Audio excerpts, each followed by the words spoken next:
اچھا مفتی صاحب، اگلے مہینے ہمارے امتحان ہے تو اس کے لیے کوئی وظیفہ بتائیں کہ جیسے ہمیں چیزیں جلدی یاد ہو جائیں اور ہم جلدی اچھا کریں، اور کوئی عمل بھی بتا رہے ہیں کہ کس طرح پڑھائی کریں. اور یہ دنیا دارالاسباب ہے، اور اسباب کو اختیار کیے بغیر کامیابی کی ضمانت نہیں ہے.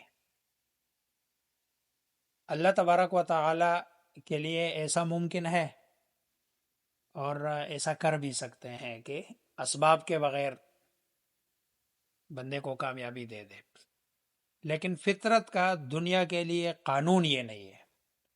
فطرت کا دنیا کے لیے قانون یہ ہے کہ جو بندہ جس کام کے لیے جتنی زیادہ محنت کرے گا اتنا زیادہ وہ اس فیلڈ میں اور اس محنت میں اس کو اس کا ثمرہ اور اس کو کامیابی ملے گی.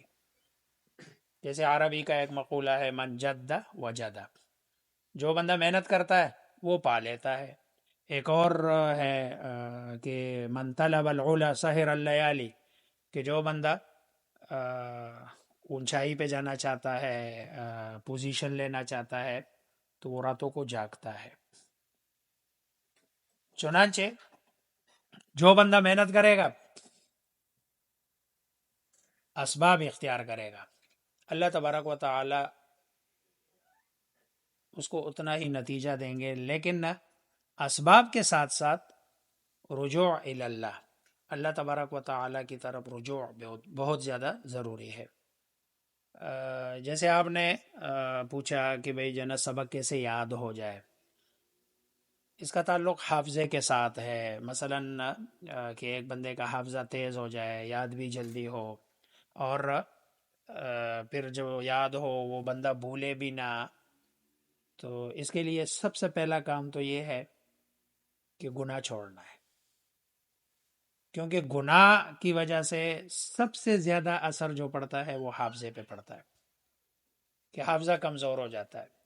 اور پھر پڑھائی سے دھیان جنا ہٹانے کے لیے جتنے بھی کام ہے، چاہے وہ کمپیوٹر ہے، چاہے وہ نیٹ ہے، چاہے وہ انٹرنیٹ ہے، چاہے کوئی گیم ہے، چاہے کوئی کھیل ہے، جیسے آج کل جو ہے نا پی ایس ایل چل رہا ہے، اس طرح کی چیزیں ساری چھوڑ دینی ہے. تب جا کے جو چیز آپ یاد کریں گے وہ آپ کو یاد رہے گی. لیکن اگر آپ کا آدھا ذہن یہ ہے کہ جی بابر اعظم کے کتنے رنز ہو گئے، جو ہے نا پشاور زلمی والے کتنے رنز بنا رہے ہیں، یا جو ہے نا جو ہے نا اسلام آباد یونائیٹڈ والے جیت رہے یا ہار رہے ہیں، لاہور قلندر کا کیا ہو گیا، تو اگر یہ والا ذہن ہو تو ظاہری بات ہے پھر آپ کا پڑھائی کی طرف باوجود یہ کہ آپ ساری رات پڑھیں گے تب بھی آپ کو وہ سبق اچھے طریقے سے یاد نہیں ہوگا جیسے یاد ہونا چاہیے. اس لیے دھیان باقی ساری چیزوں سے ہٹا کر خالص پڑھائی کی طرف، تو ساری چیزیں جو ہے نا چھوڑ دے، تو گناہ چھوڑ دے اور پڑھائی کی طرف مکمل دھیان ہو. اور تیسری چیز یہ ہے کہ نیند پوری ہو. اگر نیند پوری نہیں ہوگی نا تو تب بھی سبق یاد نہیں ہوتا. اگر آپ آدھے سو رہے ہیں آدھے جاگ رہے ہیں، ذہنی طور پر آپ مکمل طور پر جاگے ہوئے ہو، تاکہ آپ کتاب کی طرف جب دیکھ رہے ہیں جو آپ پڑھ رہے ہیں وہ آپ کو یاد بھی ہو رہا ہو. اور اس کے بعد جو اگلا کام ہے پڑھائی کے لیے جو اسباب کے درجے میں ہے، کہ 40 منٹ سے زیادہ مسلسل پڑھنا نہیں ہے.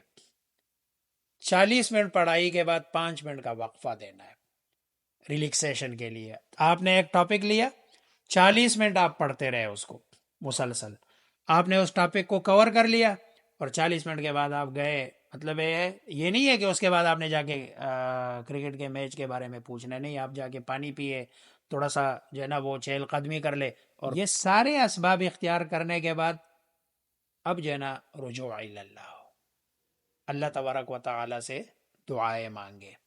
اور کیونکہ اللہ تبارک و تعالی بغیر محنت کے کسی آدمی کو کامیابی نہیں دیتے ہیں. یہ شریعت کے منشا کے بھی خلاف ہے. ہمارے معاشرے میں نا یہ جو وظیفوں والے چکر نے نا لوگوں کو برباد کر دیا ہے. ہر بندہ یہی سمجھتا ہے کہ میں نے وظیفہ کر لیا اور میرا کام ہو جائے گا. نہیں، صرف وظیفے سے کام نہیں ہوگا. وظیفے سے پہلے آپ نے اسباب اختیار کرنے ہیں.